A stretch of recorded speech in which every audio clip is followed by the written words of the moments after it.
Good evening, everyone, and welcome to a special session of the Beyond Access series. Tonight, we are going to be sharing with you information around the temporary transition to fully remote learning. And to give us some opening messages, I would love to introduce our Deputy Chief Academic Officer, Christina Foti. Thank you, Jose, and good evening, everyone, and welcome to this special session of the Beyond Access series. I hope you and your families are staying safe and staying well. As you all know by now, last week, New York City reached a 3% positivity rate across a 7-day rolling average. This caused the DOE to make the difficult decision to transition all students to fully remote learning starting November 19th. As we understand it now, this is a temporary transition, and we hope to be back to be providing in-person services as soon as the city and health officials determine it is safe to do so. We know that this is tough for a number of reasons. We believe that nothing can really replace in-person learning and services for many of our students, especially for our students with disabilities. We also understand that fully remote learning comes easier to some families and is more difficult for others. While this is not ideal, I want to assure you that we are ready to support you and your family throughout. We continue to be committed to academic excellence and community building no matter where our students are learning. We'll be sharing information and resources to support families and children in full-time remote learning. The DOE has distributed upwards of 300,000 devices, prioritizing distribution to our students with disabilities. We know we have more to go, and we are dedicated to getting an iPad for every student that needs it. The DOE has launched a technology help desk, which you can reach by calling 718-935-5100 and pressing 5 to receive assistance. We'd like to remind you that 3 free grab-and-go meals will be available at schools to any student and their family from 9 to 12 each day. No ID or registration necessary. You and your family are not alone in this.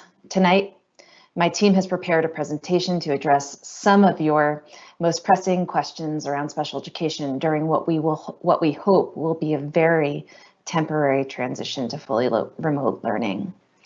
And while we may not have all of the answers for you tonight, we are committed to sharing resources and information with you every step along the way, including when conditions improve to the point where we can safely reopen. We've done it before, and thanks to your hard work, we were able to start providing in-person services to our most vulnerable students over the summer. We were the only major city able to successfully reopen our school buildings this fall to hundreds of thousands of students, and we started with our students in District 75 because we understand the need.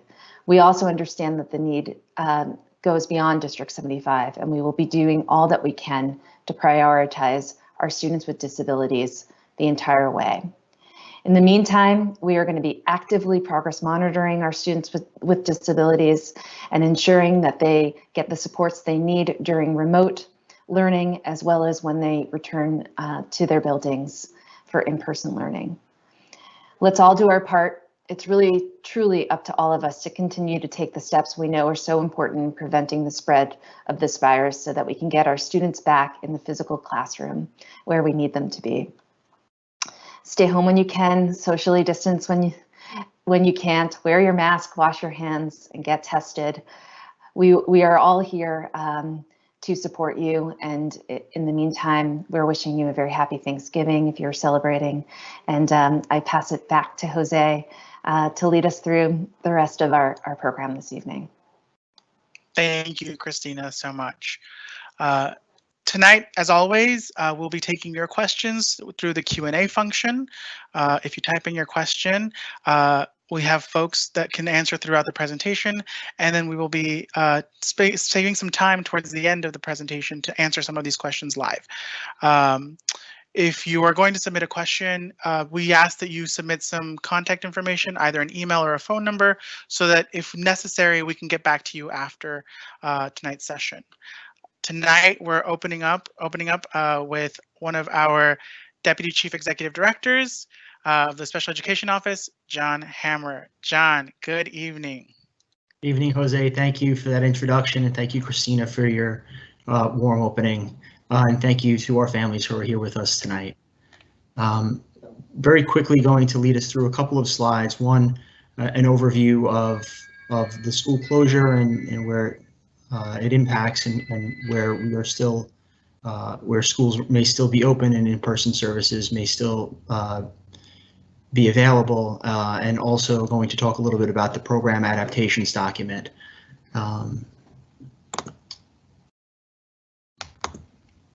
So Jose, we can go to the first slide. Thanks. So first, what schools are affected? So we know that DOE school building closure began November 19th, and it affects all DOE school buildings. However, and if your child attends a special education preschool program in a DOE school building, your child has moved to fully remote instruction. However, if your child receives special education or related services arranged by the DOE through an agency or a contract or an independent provider, you should contact your child's provider to discuss how their services can be provided if your child's school is moving to fully remote learning. If your child receives IEP programs and/or services in another type of preschool, childcare program, charter, or non-public school, you should contact your child's program or school for information on the status of in-person and/or remote learning. And finally, related services and special education itinerant teachers see it, service that is recommended for preschool students with disabilities, can be provided in person by non-DOE providers if the location is currently allowed to remain open. You should contact your child's provider to learn if they are able to provide in-person services at this time.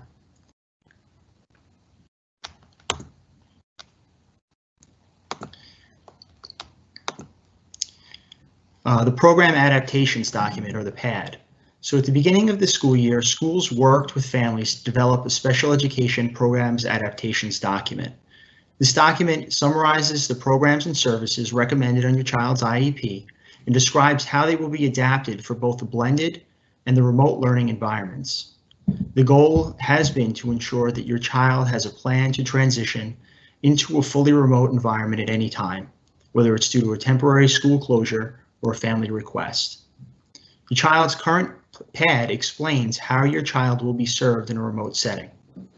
Most students will not need their PAD updated, as most students already engage in remote learning some or all of the time. You can also contact your child's teacher to discuss the PAD or any concerns about your child's services. If you don't have a copy of your PAD, very important, if you don't have a copy of your child's PAD, please contact your child's school or email us at specialeducation@schools.nyc.gov. And also very important, if you can request a completed translation of your child's PAD by speaking with a member of your child's IEP team, by emailing hello@schools.nyc.gov, or by calling 311. Next, I'm going to hand it over to Kim Ramones, Deputy Chief Executive Director overseeing instruction and compliance in the Special Education Office, to talk through some instructional supports. Kim? Thank you, John. Good evening, everyone, and thank you to parents and families who are here with us tonight to learn more around the transition to remote learning. So I'd like to spend some minutes talking about what instruction supports and instructional delivery will look like in a remote learning environment. The schedule for remote learning will be communicated to you by your child's school. This will include the details of when your child should also log in for synchronous instruction. During the remote learning period, special education programs will be delivered by a special education teacher. This includes for a special class and for sets. Integrated co-teaching will be delivered remotely by a co-teaching pair of general education and special education teachers. Instruction will be delivered with the goal of maintaining continuity for students through the remote learning period. Next slide.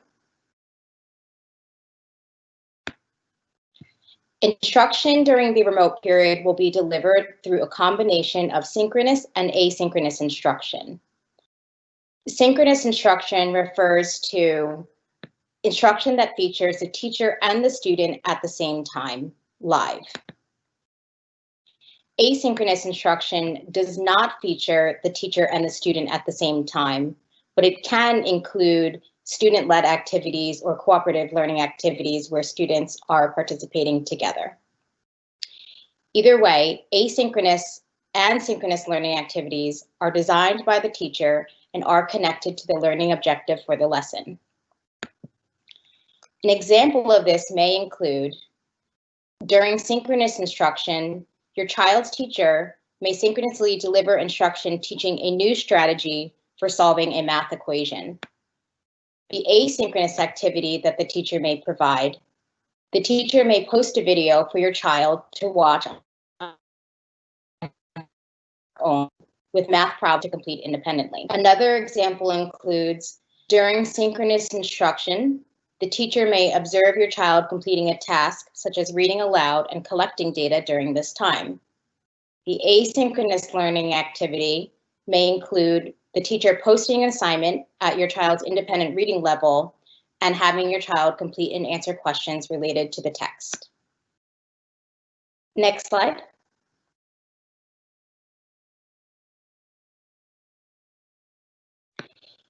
In general, the synchronous instruction, again, it involves the student and it is designed by the teacher for individuals or student groups. Asynchronous activities, as I described, are customized by the teacher. And again, they can be interactive with other students or self-paced by your child.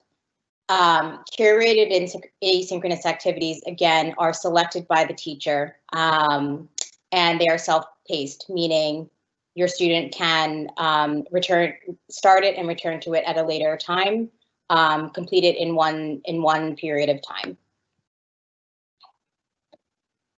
Next slide, Jose. Okay. This is an example of a remote learning schedule. So again, this doesn't reflect what every school schedule will look like, but in this example, what you'll notice is that synchronous learning requires students to log on and off throughout the day, and will also require students to take breaks throughout the day. In this example, your child's class might meet together for a morning meeting synchronously at 8:30. At 9 o'clock, the scheduled subject may be ELA. Within the ELA lesson, your child would experience whole group instruction to introduce the day's learning objectives. The group may then transition to small group instruction or individualized instruction using breakout rooms to reinforce or provide differentiated instruction to your child. Within this period of time, the teacher may then assign asynchronous or independent learning activities as part of that subject area lesson. In this example, each subject area occurs at a new period of time during the day. Again, your child's school will communicate, if they have not already, the schedule for logging on and the schedule for remote learning for the day. You will also notice that office hours are still part of the day for you as a parent. Jose, next slide.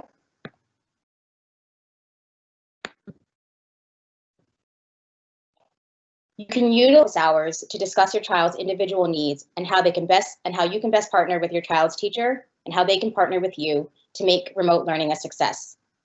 Some questions that you should feel free to ask your child's teacher during this time may include, what is the digital curriculum that your school is using or your class is using? How are my child's IEP goals being addressed during the day? Are there tips or strategies that you can recommend to support my child's engagement during remote learning? Can you share work samples or activities that can support learning at home? You as a parent should feel empowered to utilize this office hours time to ascertain information to support you and your child at home, and again, to make remote learning a success. Next slide. Our specialized programs are continuing to be delivered during remote instruction by trained educators from your child's school. To support the transition in our ASD Nest and Horizon programs, Our educators may support through visual schedules with embedded links to online classroom and resources, but most importantly, our educators will continue to emphasize a consistent routine. Our program partners have also developed this resource, and we will put this resource into the chat for you to access. But this resource also supports your child at home during remote learning, which provides information on setting up the learning environment, supporting sensory needs, and how to help relieve stress and anxiety at home. Next slide.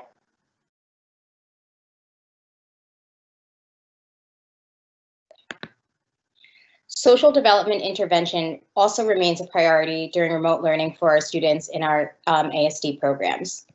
Our providers and teachers will continue to connect experiences from in-person to remote learning to support this transition.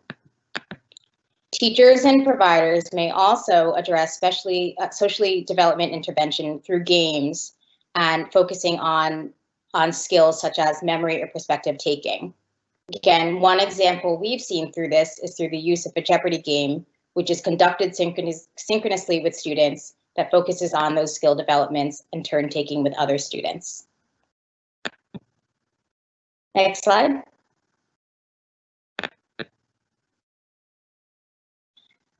We also have our ACEs programs and bilingual special education specialized programs. Our students are prepared to access online platforms so they could immediately transition to fully remote learning. Throughout this time, we will continue to prioritize independence, engagement, and participation in the academic community for our ACEs students. Our students, working closely with our TCACs, will also explore career and work-based skills through resources such as virtual communities or school-based work programs. And our students who are participating in bilingual special education programs will continue to emphasize supports to receive linguistically and academic appropriate supports in focusing on language proficiency. Our schools continue to incorporate new strategies to support this development with emphasis in the areas of reading, writing, listening, and speaking. You may have seen a resource called Pear Deck or Nearpod, which incorporates translation, read alouds, and immersive readers in students' home languages. These are just some of the ways that our specialized programs will continue to support your student during remote learning at home. Next slide. Okay. For students receiving paraprofessional support, your child will continue to be assigned a paraprofessional if recommended on the IEP. Classroom paraprofessionals will also continue to be assigned to support the class if applicable for the class. Under the direction of your child's teacher, paraprofessionals may assist with preparing and uploading materials into the learning management system. They may assist you and your child with accessing the remote learning platform. They may also support individuals or small groups of students during synchronous instruction. They may also consult with you to provide ways that learning at home can be successful. You should be able to share information with your child's paraprofessional or the classroom paraprofessional that can help to communicate with your child's teacher. Next slide.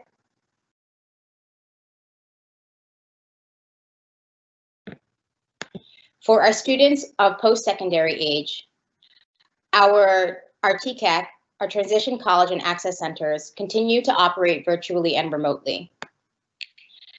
Our TCAC is offering weekly parent sessions on Wednesdays from 5 p.m. to 6 p.m. in the following areas: FAFSA, financial planning, college and career awareness and readiness, self-advocacy and self-determination, independent living, and other areas of post-secondary learning.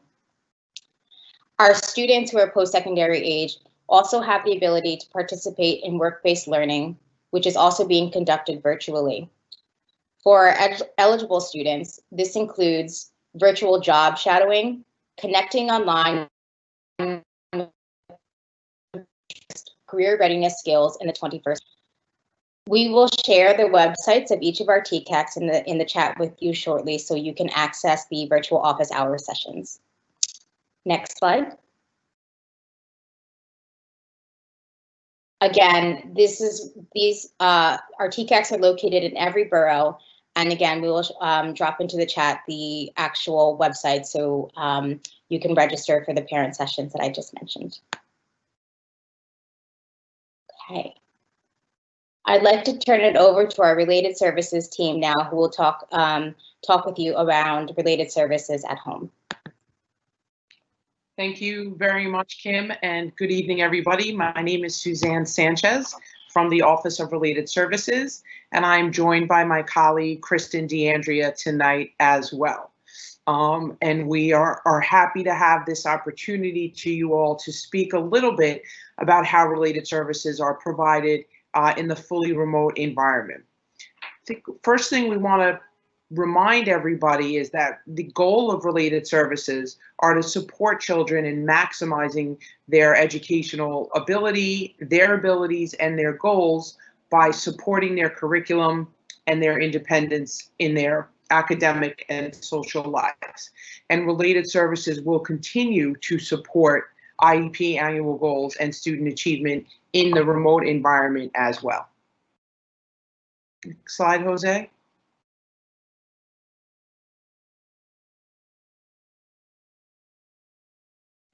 As we transition from blended model to fully remote services, it is important to know that DOE students will receive their related services remotely, and services are going to be provided as they are recommended on the IEP to the greatest extent possible.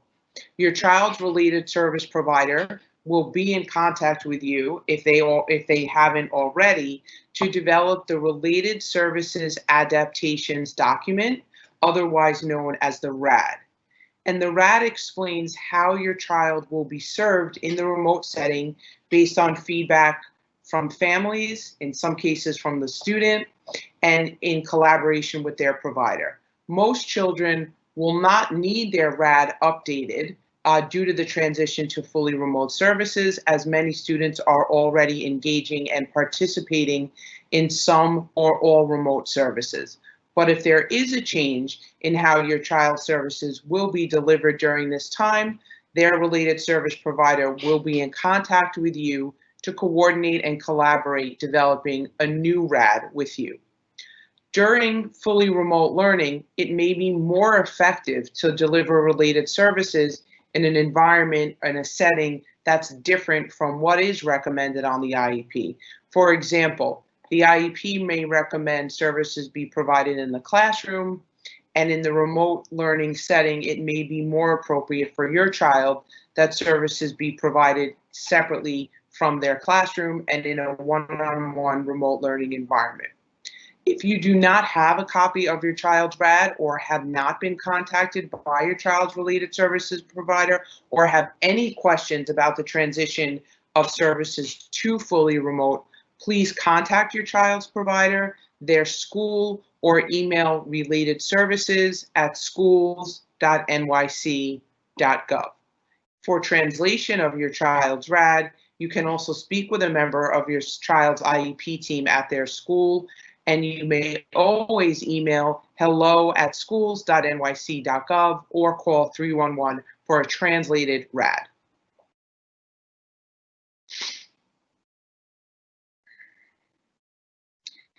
Now, in the fully remote environment, students will continue to receive their related services, but how the services will be delivered will look different from in a remote environment than they may have obviously during in-person sessions. Teletherapy addresses the same IEP goals as are addressed in the school building, but the methods, the interventions, how the services are provided may be different. During remote learning, we work with families and encourage families to use common household items. In many cases, specialized equipment or materials are not needed. This is also an opportunity for parents to participate in their child's related services, and in some cases learn a lot from the related service provider. And we know that the related service providers are learning a lot from the family members that are participating.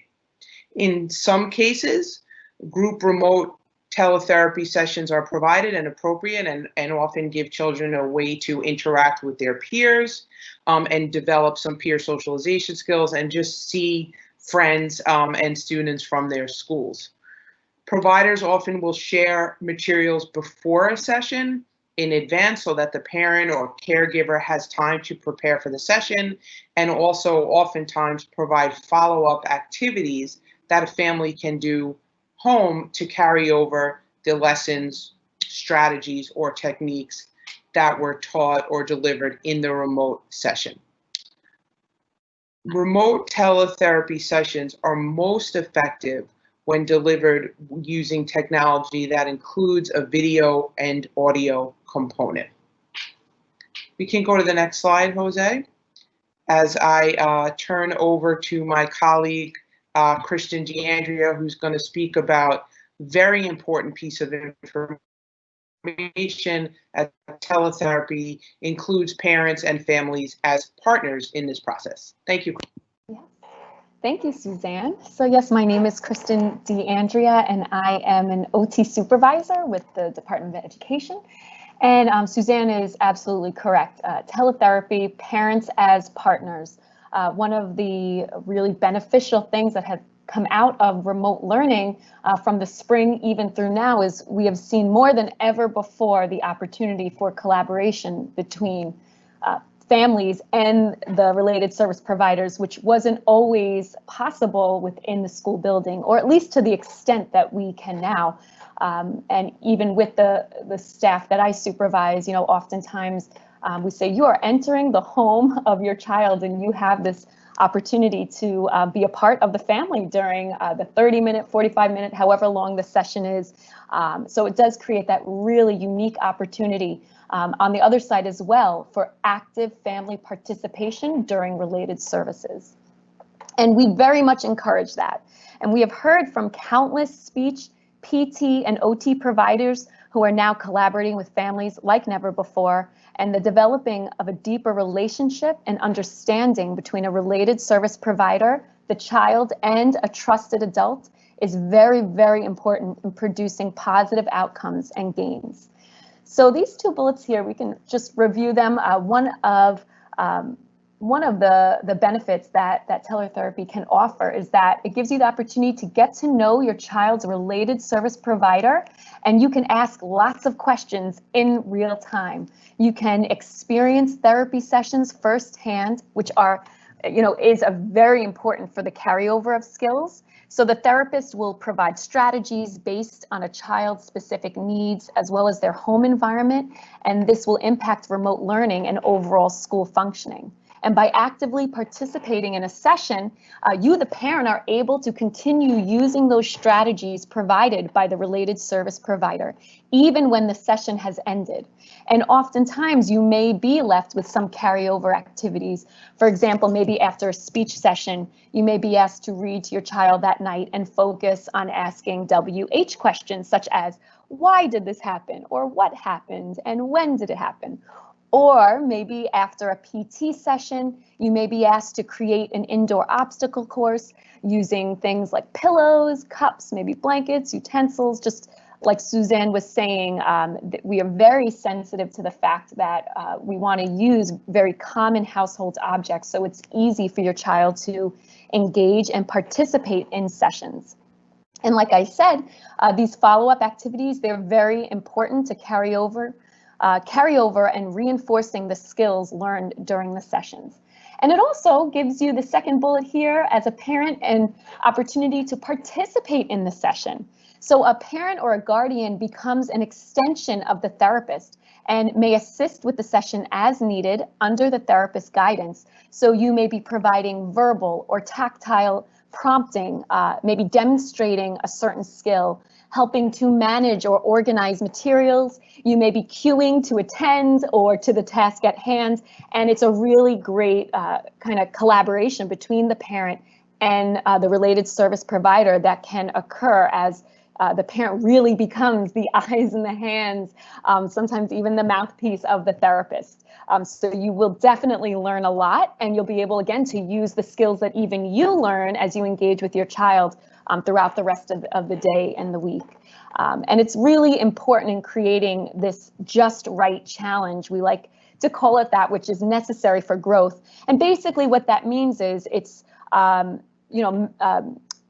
modified by the therapist, the activity, so that the task is neither too hard nor too easy for your child. It's at that just right point where it challenges them just enough so that they're able to gradually grow and progress and meet their goals according to their IEP.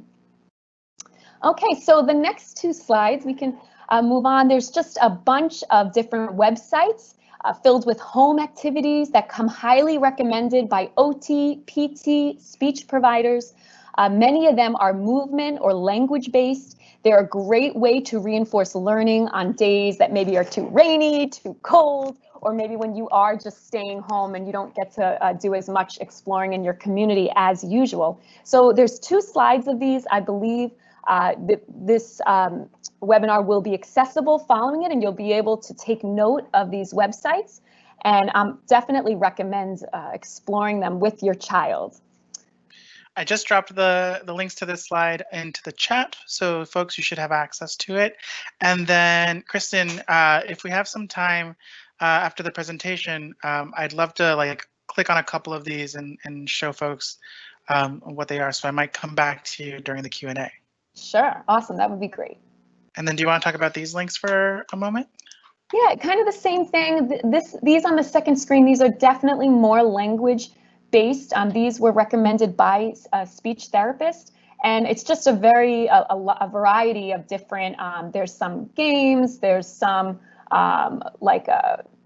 tutorials on visiting museums and working on different again language-based activities. There's some free books in here to read, and BrainPop is an awesome website for videos, very child-friendly videos that explores different topics. There's some really great ones actually on COVID, on wearing a mask, on social distancing, using really child-friendly language. I think it's awesome for adults as well. And so that's BrainPop, which is really great. And again, just, what I would recommend if your child has a related service provider, you can kind of show them these different websites, see what they would recommend that's specific to your child and your child's needs. But really, any of these you can't miss with them, and maybe later we'll have a chance to kind of open some up. Thank you so much, Kristen. Sure, of course. And I'm actually going to just pass this back to Suzanne. She's going to speak very briefly on assistive technology. Thanks, Kristen. Thanks for always bringing the energy and the good vibes wherever you go. Appreciate it. Want to make sure that all of our families are aware that your child will have access to their assistive technology device during the temporary school closures. And if for some reason that has not happened and your child does not have their assistive technology device, please contact your child's school or email specialeducation@schools.nyc.gov. We are very clear and understand that children must have their assistive technology devices at home to fully support and engage in remote learning. And so please reach out to your school or the special education inbox if there are any questions around that. All right, thank you so much, Suzanne. And so now I'm going to invite my colleague Arwina Vallejo, who's the Executive Director of our School-Based Evaluations. Good evening, Arwina. Good evening, Jose, and thank you everyone for joining. Good evening. I'd like to spend a few minutes this evening talking about the special education assessment process, and also to revisit some of the shifts that were made in the spring as well as talk about how we have enhanced the process of evaluations in the fall and how we will continue during remote learning. So IEP meetings will continue to be conducted by phone or by video conference. And as always, you are a very important member of the IEP team because you know your child best. In fact, we want to learn from you and gain your perspective in order to fully learn about your child. School psychologists and social workers will be in touch. They will be reaching out throughout the assessment process to conduct interviews, to conduct rating scales, and of course to keep you updated around the assessment process. Our social workers and our family workers will also be reaching out to ensure that you will be participating in the upcoming IEP meeting and that you have all of the materials to participate effectively. And of course, if you have any questions about your child's IEP or you'd like to request an IEP meeting, please contact your child's special education teacher or the related service provider at your school. And you can also email the special education inbox at specialeducation@schools.nyc.gov or call 311. And if you need help contacting your child's school, you can also reach out to us there. If you could go to the next slide. Thanks, Jose. All right, so let's talk a little bit about our assessment policy this year. In collaboration with the UFT, a remote process for psychoeducation evaluations was launched in the spring. Now, this is a data collection process that allows our clinician to address open referrals using a completely remote process. So it includes an analysis of multiple data. It includes, it really includes our psychologists. It calls our psychologists, to do what they know best. They know how to analyze, they know how to consult. They are experts at thinking deeply and critically and ultimately making connections of patterns of strengths and weaknesses to understand a student's learning. And this is exactly that. Our process is also calling our teachers to be active participants in the assessment process by sharing the tools that they use to assess in the classroom and sharing the data that provides to us, as well as sharing information around cognitive skills and how that makes connections to academic skills in the classroom. So this year, we've strengthened our training for clinicians and for school staff. And while there are changes to the assessment process this year, due to the norms of traditional testing not representing students who have gone through a pandemic and who have gone through and experienced the stressors that many of our students have and who shifted to remote learning, I can assure you that our office, what has not changed is our commitment to ensure that students are receiving high quality assessments, that parents are fully involved in the process, and that we have a high quality process for special education assessments. So let's walk through what this looks like in action. First, any student who requires a psychoeducational evaluation will receive a comprehensive data-driven assessment, which again is a remote data-driven process. The data will be collected, it'll be analyzed, a psychologist will write a comprehensive report. And if after the evaluation process of the comprehensive data-driven assessment, additional targeted face-to-face assessments are needed, those will be conducted by a school psychologist. Currently under our process, currently under our school closure, our psychologists will continue to conduct a comprehensive data-driven assessment, and if needed, face-to-face testing will be completed through a request for assistance process. But again, that is only when face-to-face testing is absolutely necessary. We are confident that the comprehensive data-driven process fairly assesses all of our students and takes into account all of the different stressors and transitions that our students have been through. Can we go to the next slide, Jose? Thank you. So special education evaluations will continue during school closures. Assessments will be conducted remotely, and unless the psychologist or IEP team have determined that an assessment needed to be done in person face-to-face, school psychologists will, for the large part, use the comprehensive data-driven model. This form of assessment will, of course, be conducted remotely. Now, to request an initial evaluation or reevaluation, make a referral to your child's school. You can also email the special education inbox at specialeducation@schools.nyc.gov or call 311 if you need help contacting your child's school. I'll stick around for any questions. Thanks so much, Jose. Thank you so much, Arwina. So, folks, I know we have thrown a lot of information. Oh, let's see. I know we've thrown a lot of information your way. And so there's more to come. I think the biggest question that we get all the time is, where can I find all of the information that you just shared with us? Which is a great question. And I want to walk you all through how to access some of the resources that we've shared with you all tonight. First, I want to walk you all through the school's website. So I'm going to share my screen with you all.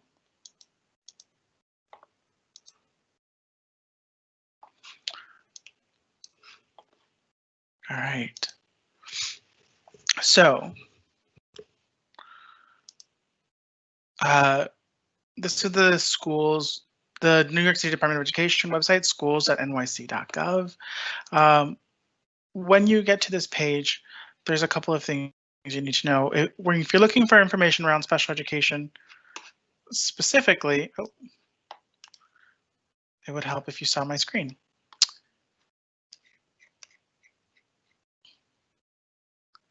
If someone can shoot me in the chat, or if one of my co-hosts can let me know that they see my screen, that would be great.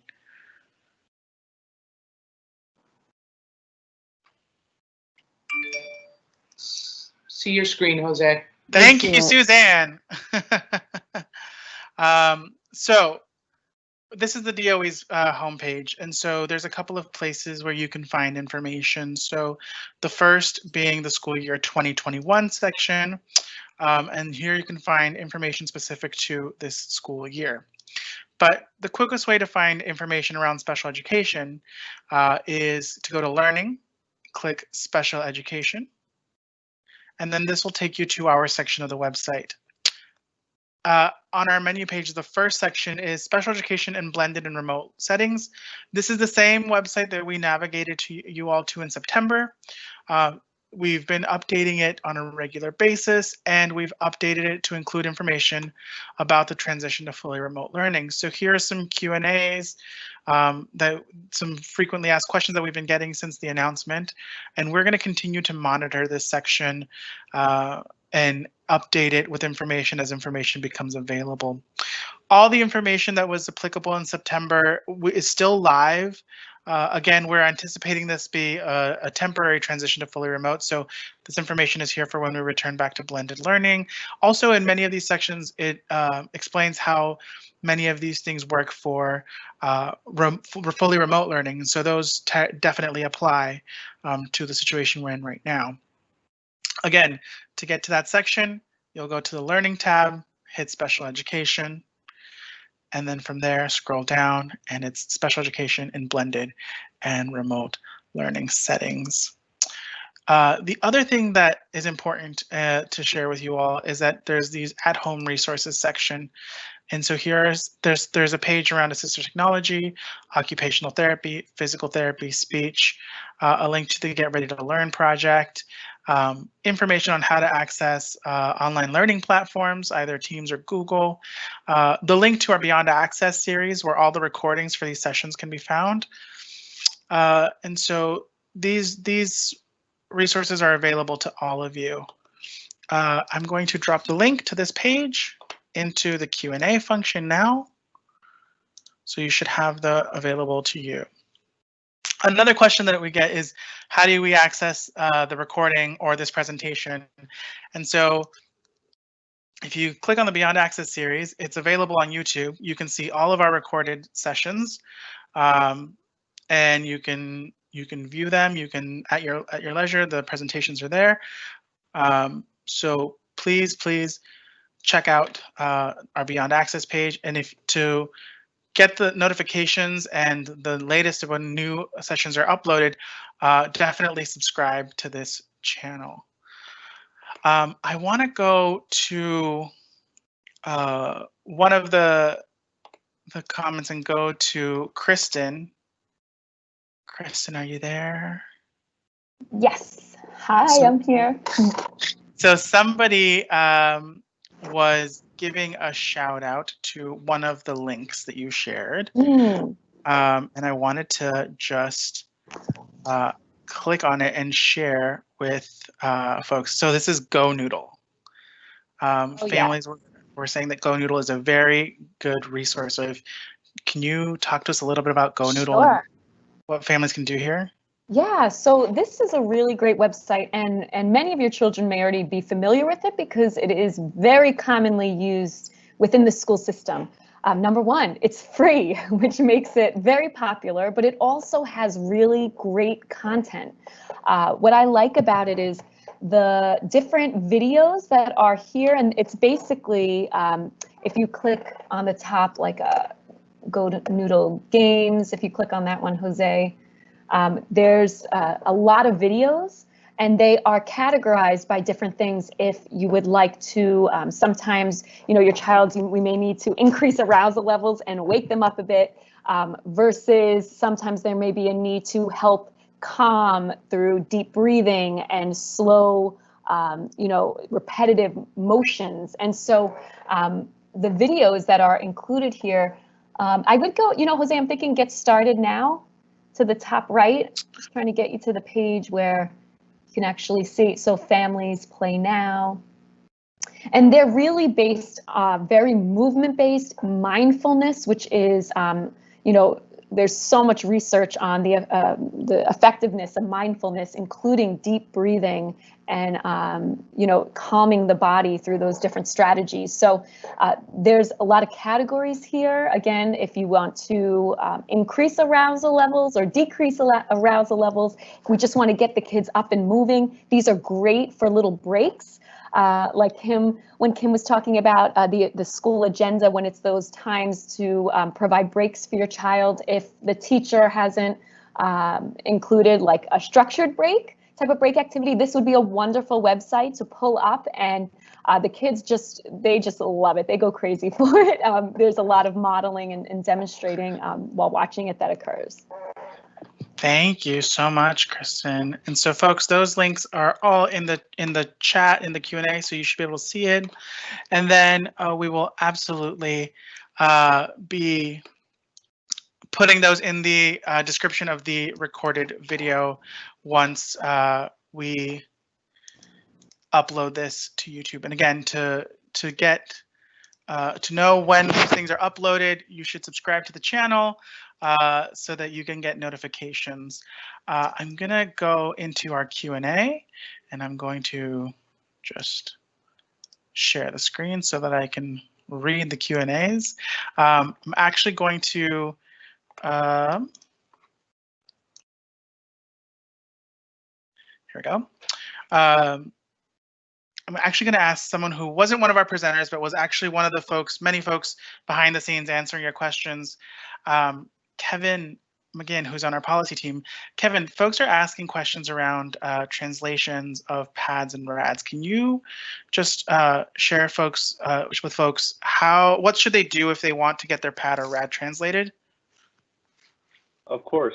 So for parents speaking the 9 most commonly spoken languages within the DOE, you will receive a letter along with your PAD or RAD that explains the contents of the document and has most of the information from the document already translated for you.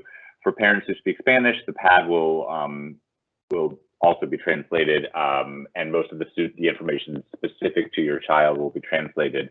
If you would like to request a translation of the entire document, please speak with your IEP team. You can also email hello@schools.nyc.gov, or you can call 311, and the DOE will translate the entire document for you upon your request. Thank you, Kevin, so much. And I'm actually going to call out on another person who's been helping with the Q&As. You all know her if you've written to the inbox. Shah, how are you? Hi, good evening, Jose. Good evening, families. How are you? Hey, Shah. Thanks for joining. There's one of the questions, and I know you'll have the answer to it. A couple of folks are asking, what is the phone number to get tech support for families? Can you share that number with folks? Sure, you can reach out to the DOE's Tech Assistance Line at 718-935-5100. Once again, 718-935-5100. Or you can also reach out to special education at schools.nyc.gov, and I will connect you with the number or the link. Thank you so much, Shah. John, I think this next one is for you. What should folks do if their child doesn't attend a DOE school and they want to know if they're affected by this temporary transition? Well, we encourage you to reach out to your child's school or special education program with any questions you have around how the school closure might impact specialized instruction and related services being delivered during this time. Also, feel free to reach out to the committees on special education if you have any questions, or special education at schools.nyc.gov. Thanks, John. Kim, I think this one's a good one for you. And actually, it's specifically for you. You mentioned some questions that that parents should be asking or can ask to their teachers during their children's teachers during the time that they connect. What were those questions again? Hello, good evening again. So some of the questions that you may want to ask your child's teacher during office hours or any other time that is dedicated for parents to connect with teachers includes asking about what is the digital curriculum that your school and classrooms are using, asking about how your child's IEP goals are addressed during the instructional day. Are there any tips or strategies that the teacher can recommend to support your child's engagement during remote learning? Can the teacher share work samples or activities that can also support learning at home? So these are just examples of different questions that you can ask, but of course it's not limited to just those. That time should really be used to learn around, again, the instructional day, how instruction is being specially designed for your child during the day, and any other strategies or remote or supports that the teacher can help provide and offer so that remote learning at home can be successful for you. Kim, there's another question in here, and it's around paras. And so, how are paras supporting students? I know you touched on it a little bit briefly, but how are paras or maybe assistant teachers supporting students while they're remote, and how do they work with the teacher at all? Yes. Paraprofessionals work under the direction of the teacher. So any learning activities that the paraprofessional may be supporting with have been developed or curated by your child's teacher first. Again, the paraprofessional may be supporting supporting synchronously. That means supporting pushing into the breakout classroom with the teacher and with your child or a group of children. It also means facilitating the extension of a learning activity that the teacher has already designed for students. It may also include providing support to a group of students who may be working independently to reach out to if any. It can also include email communication or other forms of communication that happen outside of the synchronous learning time as different possible ways for paraprofessionals to provide support to your child or to groups of students that are working in the classroom. Got it. Great. Suzanne, Arwina, this one might be for either one of you, but there's a question in the chat around what if I need a related services evaluation for my child at this time? What's the process? Do I have to wait until we go back to schools, or can I start the process? Hey, Jose, this is Suzanne. Absolutely. we can start that process tomorrow, and we do not have to wait until schools are back fully open for in-person learning. Families can contact their school principal or a member of their school's IEP team to get the process started. And I do want to just share that while the majority of evaluations are being conducted remotely, and occupational therapy, physical therapy, speech therapy, and I don't want to speak for Arwina, but I'm certainly, she would say, school psychologists as well, have been trained in conducting remote assessments and are really well equipped to do so at this time, and make sure that the assessment is comprehensive and provides the picture and the information that's needed to make appropriate recommendations for a child's services. Thank you. All right, I think we have, those are most of the questions that I see that are anonymous. For anyone else we have, if we have your contact information, we're going to get back to you in the next couple of days with answering your questions. Just making one final sweep to make sure that we got to any anonymous ones that may not have been addressed. Final sweep. Nope, it looks like we got them all. Great. So thank you again, everyone, for joining. I want to give it back to Christina for a couple of minutes to give us any closing thoughts. Well, really want to thank all of the special education team and our host with the most, Jose, for leading us through tonight's event. And thank you really most of all to all of the families that joined us this evening for your ongoing partnership, your incredibly thoughtful questions, and truly for all of the inspiration you provide each of us every day. We are committed to remaining by your side throughout all of this and look forward to having our students back in our buildings as soon as we possibly can. In the meantime, if you're celebrating the holiday, we wish you a very, very happy and healthy holiday. And we are certainly grateful for each of you. Thank you all, and thank you, Jose and team, for the wonderful job tonight. Thank you. All right. Thank you, everyone, for joining. Thank you, Christina, for those closing words. And like Christina said in her opening remarks, it really is up to all of us to make sure that our city gets to a place where we can welcome kids back into school buildings. So like Christina said, you know, stay home when you can, social distance when you can't, wear your masks, wash your hands, and get tested. Stay safe, everyone.